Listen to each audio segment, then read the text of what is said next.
Hey everyone, Tactics here, back from a bit of a hiatus. Apologies for that, as I've been a bit under the weather recently, but we're now on the mend, and that means it's time to go over some of the more advanced routes I have for Season 4 Mythic Plus Dungeons, where in this video, we're going to be kicking it off with ULDAMAN. As a disclaimer, these routes are not pug friendly and are the type of routes you'll see players use if they're pushing for like the 0.1% title, that kind of area. So there's a decent amount of coordination required in some of these pulls, and I will do my best to show you some tech as well that potentially is also spec specific. So depending on your comp, you may or may not be able to do this, but also make sure to try and explain how you can actually recreate the same kind of pulls and things like that, so you know exactly how those pieces of tech work.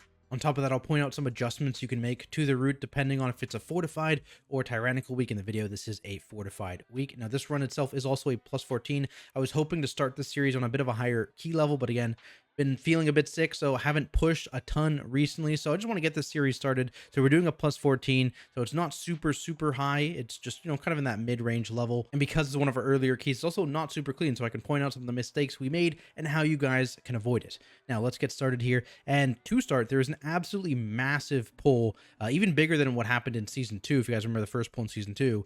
So I'll walk you guys through it, because grouping getting aggro on a Vengeance Demon Hunter can be a bit problematic. So I Fellblade in, I've popped my Immo Aura, I'm going to throw my Sigil of Flame on this mob in the corner, and basically this entire time we've used speed, I believe, from the druid using Roar, but other than that, players are not really putting a ton of damage in, right? You can tell from the damage meter, it's currently only me. There's not going to be a lot happening. Might be a little bit of dotting as we go, but a lot of the times here, people are just going to be casually running with me. So I've moved through here. That's a bit too far back. We'll go through it again. So I charge in here with Fellblade, Immo Aura, and this allows me to, the Fellblade also, good movement ability, allows you to kind of not use a leap and still gain some gaps closing abilities. So use that, hit this Berserker a bit, then I move forward here, kick one of them, because there's a good chance that the bolts are still going to hit me before I've LOS'd these mobs entirely. Getting hit by one bolt isn't a big deal, so otherwise kicks are not assigned to that mob there, just me kicking it. Again, keep moving here, and we're continuing to go. That's my second Sigil of Flames. Now I have 2 Sigil of Flames out, and they've been ticking, so I now have full bonus of my 5-piece already while grouping this pack, giving me that extra durability. I've also popped Demon Spikes a couple times now during this grouping, and we have a third almost back again, just to help me kind of survive these mobs that I'm running past without committing too much actually to them. Going to continue moving here. I'm going to be able to LOS these Geomancers, so it's not as big a deal. I can turn around the corner there, you can see. And then I can tag the Basilisks like that, and I'm going to tag the pack around the corner, and we're going to group this entire pack right here. You can see kicks have started now, and basically what the kick priority in this pack is Chain Lightnings. Specifically, you're going to actually see us run into issues here as the pack gets lower, but I'll play it out because of Raging. Raging is very annoying for a pull like this because there's so many casters, but I'm going to pop Chains here to kind of group as many of these mobs in as possible. And there's only some Leapers, and there's some Basilisks left as well. And from here is basically where we start rotating through our AoE CCs. Again, a large portion of these are going to be Demon Hunters. Again, don't recommend getting hit there. That's likely death on a higher key level, so don't recommend that. So go through AoE Stun. I think we overlap there with DB as well, but then start rotating through Sigils. Silent Sigil is also down now as well, so mobs are CC'd. And we're basically calling out our interrupts here and stops as well. And then as things start to get lower is when you start to see issues, because again, Raging is happening. Got Blast Wave going on. And this is just, basically this whole pull is a big CC chain. And as long as you're able to do this CC chain, you will survive it. I don't super recommend it on a Raging week like this one. Potentially you could do this pack minus this caster pack over here. That would be fine on a Raging week, but yeah, this was a little tough, and we definitely would have died because I think we have one Chain Lightning go off here from a Raging, and I think we have one come off again at a lower health, so keep that in mind. But yeah, usually on a non-Raging week, this is much easier than on a Raging week, but still we are able to get through it because key level difference. But again, it's something that you want to be, there's a lot of coordination required for sure on this, just to make sure you get all your AoE stops down and you don't let a single Chain Lightning cast go off. We also are trying to stop the Basilisk cast as well, the Spike Carapace, but that's less of a big deal because we have so many purges in our group. We have the Mage Purge, and we have the Priest Purge. I'm not expecting my purge, but also Demon Hunters have it. And we also have Mass Dispel for this, so if we ever let some go off, Mass Dispel instantly goes out, and it seems like this doesn't instantly kill you anymore. Back in Season 2, you would die super quick with one of these out, and at least right now it doesn't seem like it insta kills you. You have time to purge them if you purge it relatively quick, so something to keep in mind there. From here, I'm going to add a pack into the next boss. No berserkers in this pack, and I use Wernstone just to get back quickly to my group here, to make sure everything gets pulled, get aggro, hit everything once, then I Wernstone back to my group. Don't need a Wernstone though, you can just run. Just let us start the boss a few seconds earlier, and they just go in onto the 3 dwarves. Nothing super crazy here in terms of tech. Just you need to make sure you have 3 kicks assigned. Range kicks are fine too, by the way. So we have our mage, I believe, assigned to kicking Olaf, and then me and our evoker are assigned to kicking the basilisks, and that's pretty much it for this boss. We just each make sure we kick something. I think that one, yeah, that one went off because I think potentially range issues, something like that. But basically, it's just 3 kicks, so you sign that. Try and keep everything as grouped as possible. If Eric the Swift does jump away, you can try and move between frontal abilities from what is it? Balog. Balog has 2 frontal abilities, so whenever Eric the Swift jumps away, wait for a time between those frontal abilities before moving towards Eric the Swift. But otherwise, not too much to see here. We're going to end up using the cubby over in this corner here just to get LOS and everyone in here, and that'll group up Eric the Swift as well. Even you'll see him walk over, and that makes grouping a little bit easier if this area is full of fire, so something to keep in mind there. Let's fast forward though. After this, team's gonna go to the left, and I'm gonna go to the right here, and I'm gonna grab this berserker. Now I do this a bit bad. I didn't have Sigil of Flame up yet, and because of that, I believe these mobs aren't going to snap to me. So if I just max range Sigil of Flame and then insta Wernstone, the guy wouldn't have gotten too close, and they would have snapped to right here. I believe they don't snap. They walk around, so they come a bit later. Not a big deal, but just something to note. They will snap if you actually get far enough away from them, if you Wernstone fast enough. So just be aware of that. But you're going to see them. They're walk-in still, so it's not the end of the world. They're still coming. And the goal here basically is you want to kill the Geomancer and all the Leapers and get all 3 Berserkers just below that health threshold. You see even my player profile has a tick on their health bar, and that is when they cast their AoE and rage ability, and you want all 3 of them to cast that at the same time on the boss in your cooldowns, and you can absolutely nuke this boss. You'll see here how low we get this boss just in the enrage only. So right now we're just focusing on killing these Leapers down, as the Berserkers are all relatively low. I believe it's 40% health, by the way, is where that tick is. And so once the Leapers are basically dead, add in Bromach, and now these guys are going to get pushed. And you're going to see now all 3 of these stacks are going to go out on all of these mobs, right? So be aware, tanks as well. Like, you're going to be taking quite a bit of damage. So there's the 3 Reckless Rage stacks on the boss. He's going to be taking a ton of damage. And basically the prio here is to just hard focus this boss when this happens. Even this Quaking Totem, we're not going to focus it, right? Our focus is still on Bromach. We are using defensives here to live. You see, we have Zephyr popped. We have Vampiric Blood popped. We don't have Mage Barrier. And I think we did pop a Scales as well earlier. So the prio is going fully into this boss. And we're just going to try and get this next set of ads stunned by this totem. That's kind of when you want to kill it with the next set of ads. Bit unfortunate positioning on the totem there, because we don't get to stun the guys that jumped away to our range stack, which is positioned here. But still, you can see the boss already at 30% health, and we're 55 seconds into this plus 14 gi, right? So it is a fortified week. You're not going to get it this low on higher key levels or on Tyrant weeks, but like absolutely insane damage if you're able to execute that correctly. And from there, now we go back to making sure we have damage for totems and staggering through defensives and stuff like that, and focusing these totems down quickly, because we've committed a lot to survive that first totem because we left it up for so long to get more boss damage. And that seems pretty valuable in my opinion, just based on how low you get Bromach in that first damage amp phase kind of thing. So that's how we did it, but again, you can opt to adjust that depending on your group. Now we go into the snake pull. This one goes a bit weird for us, but we managed to recover. Basically here, you're trying to pull all of this onto the next boss, and the key here is to manage slows. I think our healer DC'd actually, so that's what we're waiting for there. But basically, having slows here to manage, particularly the snakes, is a big thing. But I also think I play this a bit poorly, and I'll explain that when we get there. But basically, you want to try and have slows on these Refty Custodians specifically, just so they aren't absolutely murdering you. So I believe I have Throw Glaive slow talent, and that's what we're going to use to manage that. We pull everything basically. We want to try and get them stacked up, so I slow this one solo, and that'll let them get closer. Also, another note, there is another piece of tech here where you can pull only these 2 Custodians, which can be good on like a Tyrant weak route potentially, where you can adjust what you're pulling. And basically what you would do is you would sleepwalk this Weaver to around this position. And when it's out here, someone can tag these Custodians, and only these 2 Custodians pull. None of these guys over here will pull because these guys are attached to this Weaver. So if you're able to pull this Weaver out with a Sleepwalk, you can tag these 2 Custodians and add them into this pull onto the boss. Now, we're going to continue going here into the boss room itself. And this is where things get a little bit weird for us. So we have now decided to play this boss fight significantly differently. Basically, the range are all going to be kind of in one general spot. So this is kind of the general spot we're going to be. We do want to ideally, I think, stack these so that I only have to kite the boss through one position. Obviously, things can get a bit chaotic and you may not always be able to do that, but that's kind of the general thing we're going to start trying to do now. The other thing too, is at least as a Vengeance Demon Hunter, you can actually tank these Refty Custodians when they have, sub 10 stacks. It's not the end of the world. And by using things like Chaos Nova on the boss, not only to trigger the boss's stun, but also to stun and reset the stacks on these other mobs, you can actually not need to move. You don't need to move a ton. You just need to move when they start getting a lot of stacks. And by then, you'll eventually get Chaos Nova up again, and you can restun them again. The key thing, though, is making sure you have pretty solid uptime on demon spikes, because having that parry and some other defensive as well on these Refty Custodians when they have that damage amp is very, very important. I think I overmove on this boss fight a little bit, and that causes us to, I think, miss some soaks potentially here. Yeah, I also catch a bleed here. I think I just played that poorly. I should have disengaged instead of leaped like that.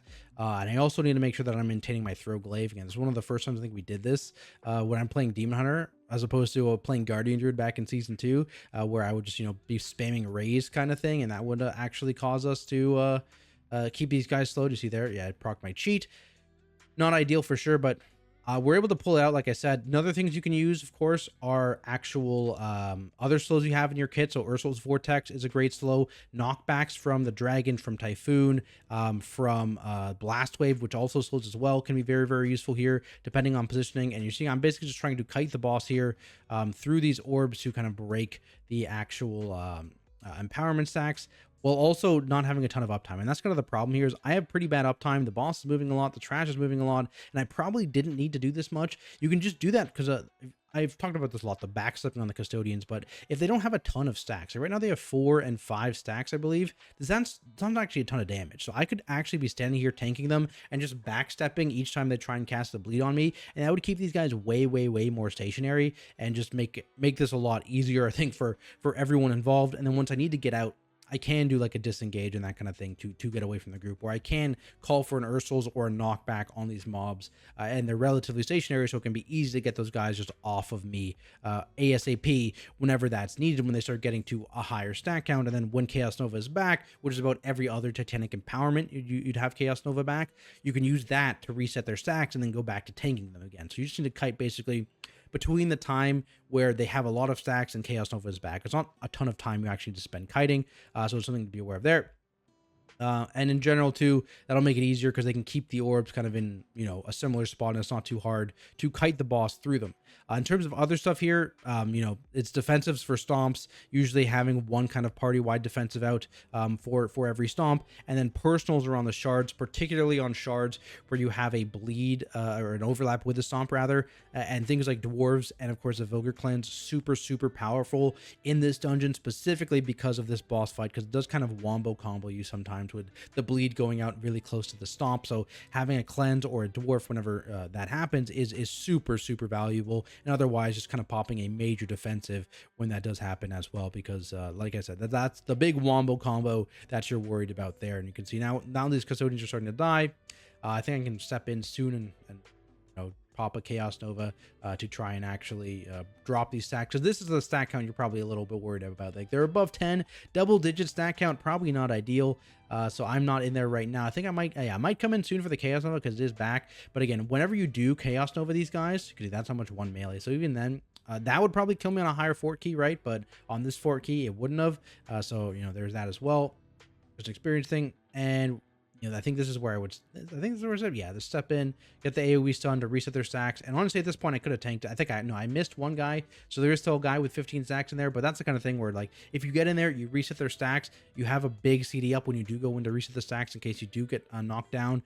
Then you can safely tank them for 10, 15 seconds before you're scared again. So something to keep in mind there.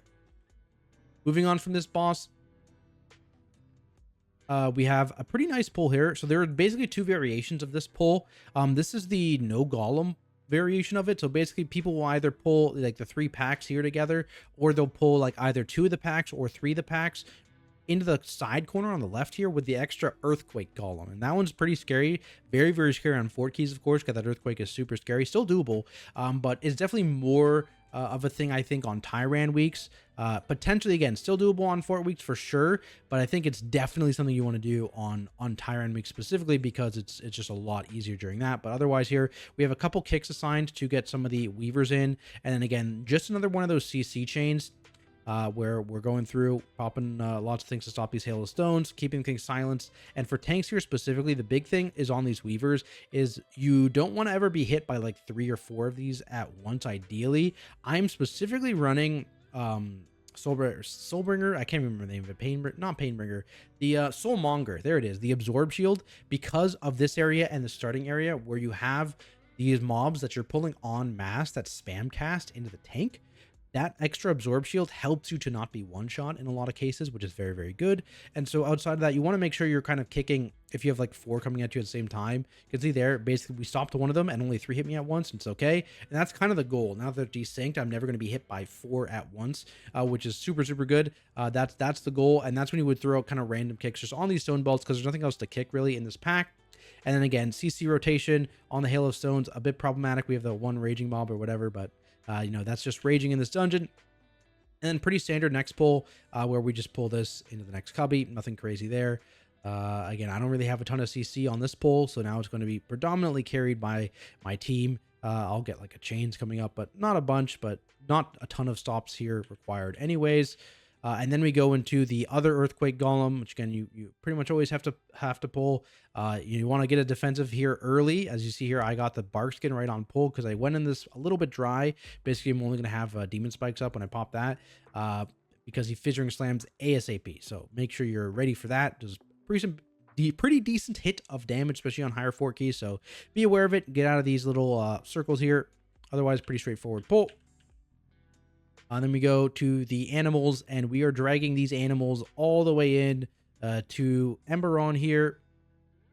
We had lust for this. I think we're going at a very fast pace because the key level is relatively low for us. I think we 2 chests. So I believe this lust would have either been on the snake boss on Tyran weeks, or potentially on fort weeks. You could actually do like a really big, like I said, the column pull after the snake boss and use that there. That's where this lust would be.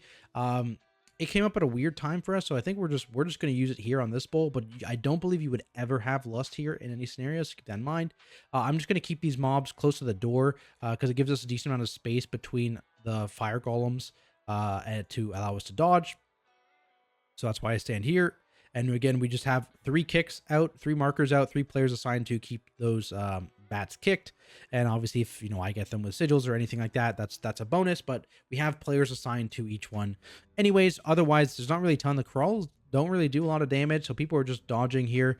Mass Dispel again is somewhat useful for the dots, but it's not the end of the world. Goes out there. I think I think that was his Mass Dispel. But it's not the end of the world. It's a 2-minute CD now, right, on Mass Dispel, so you can't get every single set, but that dot was also significantly nerfed, so it's not the end of the world. Pretty straightforward boss fight. The goal here basically is to push the boss sub 10% as quickly as possible to avoid as many of these intermission phases as humanly possible.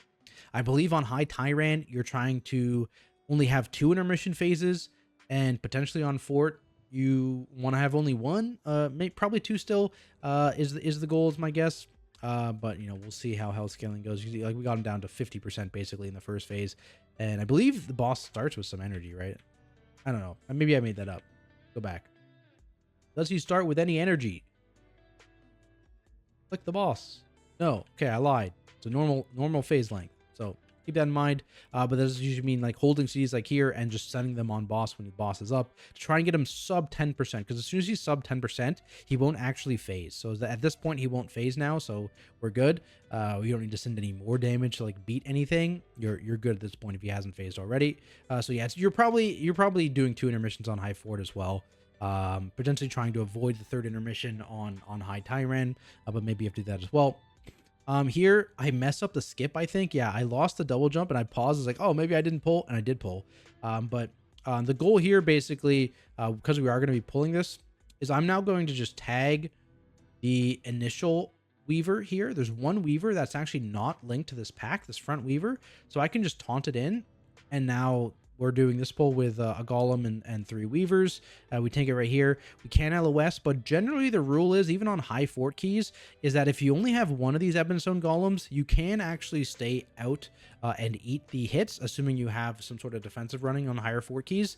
On this fort key, and maybe on certain Tyrant keys, a couple key levels higher than this, you can survive these Ebonstone golems natty. But on higher, like 0.1% title level keys, you will want to have some sort of AoE or some sort of defensive running, rather. So you'll rotate through in this comp like Mage Barrier, Scales, at Zephyr, things like that, personals, to actually survive the stomps when you do some of the pulls that I'll show you in the future. Because usually this pull probably would be cut in favor of something else, like potentially, for example, on Tyrant weeks, doing that other Earthquake Golem pull instead of this guy, as that one big pull after the Snake Boss is something you could do, and you could drop this as well. The other thing too now is for grouping this pull. So grouping this pull can be pretty interesting. So what we basically are going to do now is pull this entire hallway, but it can be a bit dangerous running all the way down this hallway. As you'll see when we do it, I think we lose someone. So something else you can actually do is the Demon Hunter can actually CC all 3 of these mobs. So if there was a Weaver here still, because you skipped the previous golem, you could cage it, and then I could Fear Sigil these 2 guys, and then you only have this Ebonstone golem hitting you. Then I can safely group all these mobs down this hallway and then come backwards and pull them on top of these 2 Weaver casters who are kind of hard to group up. And then my group can come in, and by that time the Ebonstone Golem will have already casted out of line of sight as well. So it's a really safe grouping to do that. So that's what I would recommend doing if you're doing this pull. Instead, we're going to pull all the way down, which is a bit weird. Again, one of our first times actually doing this key. As a group, we haven't pushed a ton this season, but we'll get there for sure. So I'm going to pull all the way down this area. I believe he gets hit by a Custodian in the back there as they're running forward, doing their fervent cleave. And so basically what you would do is, as the Demon Hunter solo, you would get all these guys, and then you would get back to your group and then pull those casters. For here, we're going to just pull them against this little wall here. And like I said, there's only one Ebonstone Golem in this pack, and so that allows us to actually just kind of stay out, because we're not pulling these 2 Ebonstone Golems, so we can just stay in line of sight of this mob and rotate through defensives. Got to kick in on the Weaver to get it actually into the group here, but otherwise, this is just a nice big pull. We lost our Shadow Priest in the grouping, so it's going to live a long time. But it's not the end of the world. And you can rotate, basically use this space or the other cavern space as these big orbs from the Guardian are spawned. Just move the pack, use kicks on the Weavers to actually move them. But otherwise, there's not a ton of stops either, because there's only one Weaver in here for us, but there would usually be 2 here if you did this pull while doing the skip that we failed. And then there's the 1 Warder as well. So not a ton or 2 Warders rather, not a ton to worry about. So, and the Warders can be solved with kicks as well. Now, from here, we're going to skip the next 2 guys, but we're not going to use Invis Pods. So I'm going to tag these. Group's going to run by on the right, and I'm going to pull them off to the left, and then I'm going to Wernstone here, back to the group once they're away, and they're in, and then I'm going to meld. And then the guys are gone, we're good. And so now we pull in through, and that's how you skip that. That's really, really value, especially because you can do some bigger pulls earlier in the dungeon to actually account for the percentage they give overall in the dungeon. So really, really value skip you can do there with a Wernstone and a Night Elf meld. It doesn't need to be your tank either, right? Because you saw I didn't get hit there a single time. So if you just have any other Night Elf, they can do it as well. And then it's pretty straightforward pull here. We're going to aim to kill this Golem before chain pulling. So that's our prio here. And again, just 1 Golem, so not a big deal. Keeping stops on all these Warders here, particularly the Curse. We have a couple Curse spells, so it's not the end of the world if some go off, but you do want to try and not have too many of them. And then as soon as it dies and the Guardian starts to do his big AoE, that's when we're going to chain pull into the first dragon. So this is also kind of a route differentiation between some of the higher Alderman keys. Not everyone will pull the 2 Time Reavers that we are going to pull here in this route. Some people, again, will pull more stuff earlier on in the dungeon, like that second Earthquake Golem, like those 2 Cleave guys onto the Snake Boss, that kind of thing. And there is enough count back there to actually allow you to skip this Time Reaver and onwards that we are going to pull. You still have to pull the 2 Cleaver guys that are coming, the Time Stop guys, what are they called? They'll come forward in a second. The agents. You have to pull the 2 agents, but it allows you to skip the Time Reaver and everything past it. You might have to kill a few whelps as well after the last boss, but that's kind of worth. So that's kind of the route differentiation. We are going to be pulling the Time Reaver here like I said, there's going to be a warden, I think, coming later on as well because he was busy channeling. Yeah, there he is in the corner. But basically, we pull these guys. You can LOS around here if needed. And that's pretty much it. The agent's ability can be spell stolen for some haste on your mage as well. You don't need to kick them all. And then the same thing when we go down here. I actually did sigil, I believe. Yeah, so when we kill the big guy, that's when I start moving down. I could have moved a little bit earlier, honestly, as well. You probably should have moved a little bit earlier, but basically as soon as you kill the big guy, you can chain. I would Sigil of Fear this agent, and that would allow me to group up the rest of this pack, which is just all the whelps and then 1 Reaver. And then same deal, you can pull it into the corner here, and you can kind of LOS whenever people need to kind of reset their stacks. Pretty straightforward. And then it's just a simple jump around the benches there. We can also Mind Soothe. Druid just walks right through. For those of you that don't know, we can also lockgate this. Lots of stuff can get stuck here. Classic. Jump around. Not a big deal. And then we go into the final boss. And this is mostly just a positioning boss. So the big thing, though, is there is a wombo combo with time sync debuffs and the wing buffet attack. And that's what you're mostly scared of. So in our comp, we have 3 players are able to self-cleanse this debuff. It is a magic debuff, but it is also a snare. So any snare breaks, remove it as well. So you're going to see, boom, a bunch of these are just going to insta-clear. You got Shapeshift from the actual, what's it called? The Druid. Some talent from the Priest. I don't remember. Again, something from the Mage. Maybe it's Blink from the Mage. I don't remember. With one of their talents. Who knows? Who knows? They could, but they all have breaks. That's the important thing. If you're one of those classes, you probably know what I'm talking about. Whatever you would use to break Entangling works on this. The only one who doesn't is the actual Evoker. So in our comp, the Resto Druid is saving their Dispel for the Evoker if they ever get targeted. So that's how we're dealing with this debuff, and that allows us to not really worry about the dot here. And also, we want to make sure we have defensive coverage on these scary wing buffets. So in this case, we had Mage Barrier popped, and it gets pretty close here for our Evoker, I think. Yeah, very, very close, because I think again, we had order of operations a bit off. I think the Druid shapeshifted first, and they couldn't quite get the Dispel off in time. So something to be aware of there. If the Druid and the Evoker gets picked, Druid needs to make sure they Dispel the Evoker and then shapeshift to clear their stack. So be aware of that. And that can be done for every single one of these. You see there, boom. Cleared super quick. All of them cleared within like 2 seconds of it being applied. The other thing you can see here is how clustered our puddles are, because we're trying to bait new puddles near existing puddles to the best of our ability, right? So use your space wisely. Whenever Eternity Orb is cast, it's cast on a player position. So you want to try and keep them, generally close together. And now right after a rewind time flow, you see you have all this extra open space, which is not actually real open space, right? It's a bit fake because it's going to get filled up again soon, but that gives you some space that you can walk into in the short term to kind of fill up again. Which can be pretty valuable. So you can see here, this area was completely full of orbs, but the ranged have moved back here to kind of try and fill it up again with more orbs, with the additional spawns happening early in this phase before it gets actually filled up. So they're doing that here. And then again, we're going to continue rotating around this room clockwise as needed. There is also pillars here for LOSing. That doesn't seem super needed on Fort Keys, but potentially on higher Tyrants, you may need to start using these again for LOSing. It was used again in Season 2, where basically I could pull this boss deep against the wall here and then deep in the corner here, and there could always LOS on these pillars if needed, the wing buffet, to completely mitigate that damage. The only thing you need to be aware of is the orb spawns, the Eternity Orb spawns, because you never want to bait an Eternity Orb in your LOS spot. So something to keep in mind here.